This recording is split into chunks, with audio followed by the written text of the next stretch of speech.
Health Matters with Karen Key. Well, Lucretia Peterson is a senior lecturer at the University of Cape Town, and South Africa is currently experiencing a TB epidemic, and we're going to be speaking to Lucretia about TB and hearing loss. Well, the country, South Africa, has been ranked 4th amongst the 22 high-burden TB countries worldwide by the World Health Organization, and tuberculosis and other similar illnesses have been associated with hearing loss. Now, the problem may be due to the disease itself or to the medications used to treat the disease. And despite the availability of vaccines for tuberculosis, it's becoming increasingly common, especially amongst people with AIDS and those who come in contact with them. As I mentioned, Lucretia Peterson is a senior lecturer at the University of Cape Town, and she is teaching diagnostic audiology and rehabilitation technology. Lucretia, good evening. Welcome to the show. Good evening, Karen. Thank you for having me. So this is, people are probably quite confused. I don't think we know too much about the possibility that tuberculosis, or possibly the medication that you take for it, can lead to hearing loss. Yes, absolutely, but not the medication that you would get for just general tuberculosis, but specifically the medication that people receive when they have multi-drug resistant tuberculosis.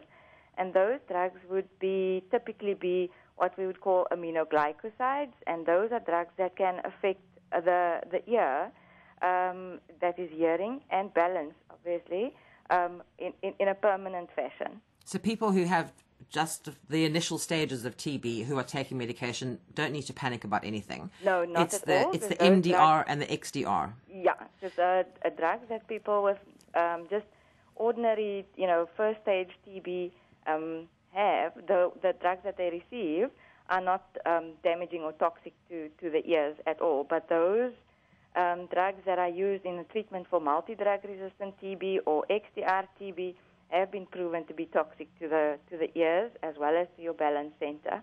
Now, the problem about MDR and XDR TB is that people, I would imagine all the time, or I'm not sure if it's everybody or if it's just certain people, if you don't take your regular TB medication, you could end up having MDR or XDR TB. Yes, MDR TB is unfortunately a man-made problem. So that's lack of adherence to your medication regime, basically. It could be a lack of adherence, yes, or it could also be mismanagement in terms of treatment. So it could be also on the part of the health professionals. And unfortunately, the strain of TB has developed in such a fashion that some patients actually develop what we call initial MDR TB. So in other words, they've never had tuberculosis before, but now they actually get infected with a strain of multi-drug resistant TB that are resistant to some of the general first-line antibiotics that are being used for TB treatment. But so what happens, Lucretia? I mean, are people obviously hopefully being tested if they're put onto this medication for MDR or XDR TB? What sort of follow-up is done to ensure that they don't lose their hearing? And is it reversible or not? The hearing loss, as well as balance problems that one obtains when receiving these drugs, unfortunately, the damage there is permanent. And in other words, it is not reversible. Unfortunately, as you know, TB in the Western Cape specifically, but in South Africa in general, is an epidemic. So in other words, there are not necessarily enough audiologists or audiological staff to do the monitoring for all the TB patients at this point in time. So ideally, one would want to have their hearing monitored at regular intervals, but that does not necessarily happen for each and every person at this point in time. And also then, hand in hand with that, the available resources for management once the person has got a hearing loss is not necessarily there. So what is actually happening when the hearing loss occurs? What is being damaged? Basically, there is an organ in the ear called the cochlea, and that's an organ that looks like the shell of a snail, basically. If you've done biology in high school, you probably remember that.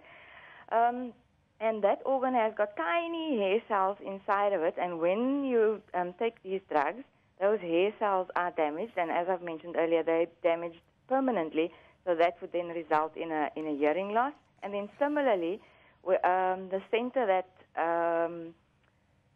I'm just trying to think of the word now. The center that actually is responsible for balance, can be damaged in a similar fashion.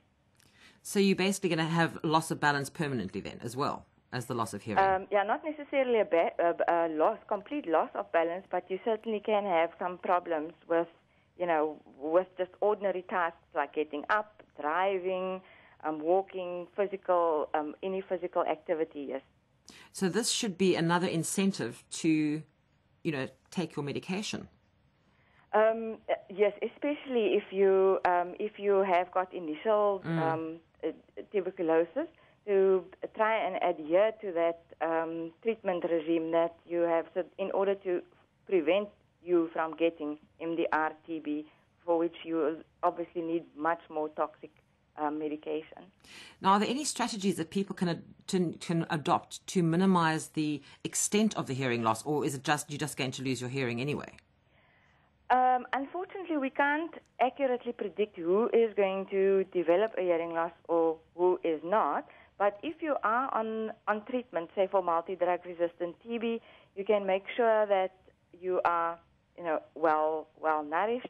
First of all, that you attend the audiological monitoring services that are available to you. That you also make sure that you don't expose yourself to any unnecessary noise that can damage your, that cochlea or the snail shell-like organ in your ear any further. And I was reading something about aspirin.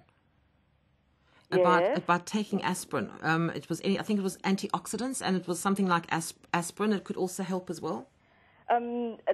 There have been some studies done looking at the use of aspirin in trying to reduce the effect of specifically aminoglycosides. Unfortunately, that research has not been done in TB patients, and also the side effect of taking that aspirin has not necessarily been well researched at this point in time. So it's certainly not be advised for any person who is on treatment for multi-drug resistant TB to just start taking aspirin at home because they think that it can prevent them from obtaining a hearing loss, because aspirin in large doses can actually cause a hearing loss itself.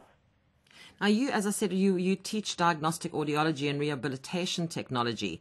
Now, that obviously covers a much broader spectrum of conditions other than just people who've lost their hearing due to TB. Yes, and we'd be looking at all causes of hearing loss, so whether it be hearing loss that occurs due to damage in the outer ear, that's the part that you can see, the middle ear, where the three bones are, and the eardrum, and then also damage that can happen in the inner ear, the structures that I've explained to you earlier. And that could be due to aging, it could be due to trauma, it could be due to birth defects, and there are a variety of other causes of hearing loss.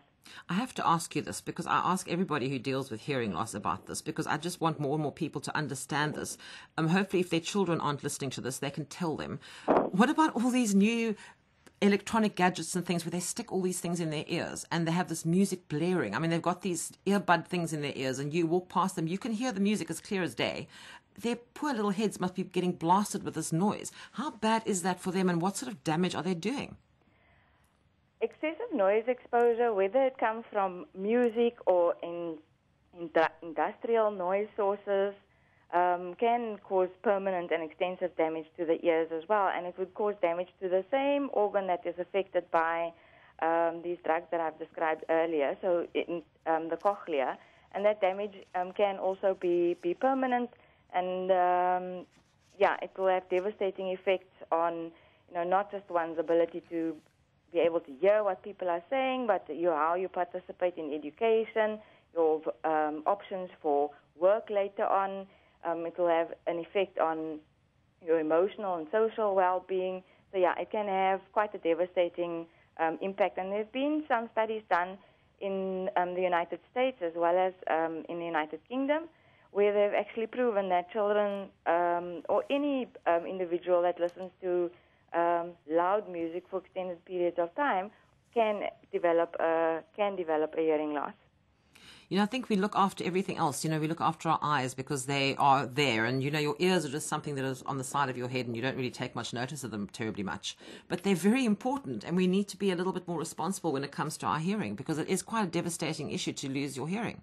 It is quite devastating, and also, in order for you to be able to communicate effectively, you need to be able to hear well. And especially when you're talking about noise exposure or even exposure to other damaging substances, the change can happen quite slowly. So you're not necessarily going to hear well one morning and then the next morning you wake up and then your hearing is gone. So it is something that can happen over a period of time, and you might not notice it until one day. Hang on, I can't hear when I'm driving in the car, or I suddenly need to put the television on louder, and it impacts, as I've mentioned earlier, it does have a huge impact on one's life, because, as humans, we need to be able to communicate with other human beings.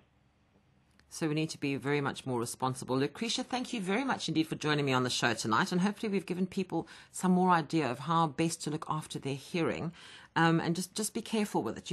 Don't abuse your ears. Lucretia, thank you so much. Oh, it's been a pleasure. Thank you. Lucretia Peterson is a senior lecturer at the University of Cape Town, teaching diagnostic audiology and rehabilitation technology. And if you'd like to find out more about a speech and hearing specialist, you can contact the South African Speech, Language and Hearing Association on 086 111 3297, 086 111 3297, or take a look at the website. It's www.saslha.co.za.